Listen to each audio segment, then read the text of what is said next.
August last September first ray लघुचाप संभावना रही कौन रही अपडेट जानिबा किंतु ता पूर्व वीडियो को गोटे लाइक करंतु सांग मानक सहित बहु मात्रा रे शेयर करंतु एवं आपण माने जदि हम चैनल रे नुआ अछंती प्रथम थर पई देखुथिबे ताहाले एबे ही हम चैनल को सब्सक्राइब करी पाखरे आस्तुबा घंटी को दबाई ऑल नोटिफिकेशन ऊपर सेट करी रखंतु जहा द्वारा जब भी जेकोसी लेटेस्ट अपडेट सर्वप्रथम देखि पारबे। तो चलंतु खबर ऊपर नजर पकाइबा। सेप्टेम्बर 2 रे आउ एक लघुचाप संभावना आज राज्यर विभिन्न स्थान रे वर्षा भुवनेश्वर सेप्टेम्बर 2 तारिख रे आउ एक लघुचाप सृष्टि होई पारे। ओडिशा उपकूल रे हेबाकु थिबा एही लघुचाप प्रभाव रे उपकूल ओडिशा और पश्चिम ओडिशा रे वर्षा होई पारे।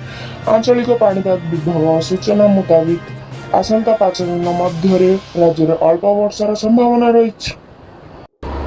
आज मालकानगिरी नवरंगपुर कोरापुट कलाहांडी रायगड़ा गजपति गंजाम किछि स्थान रे घड़घड़ी सह वर्षा हेबार संभावना रही।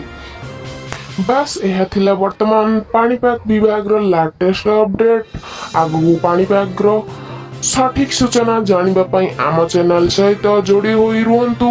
चैनल को एबे ही सब्सक्राइब करी ऑल नोटिफिकेशन ऊपर सेट करी रखंतु जहा द्वारा जेबे भी जे कोनोसी लेटेस्ट अपडेट सर्वप्रथमे देखि पारिबे।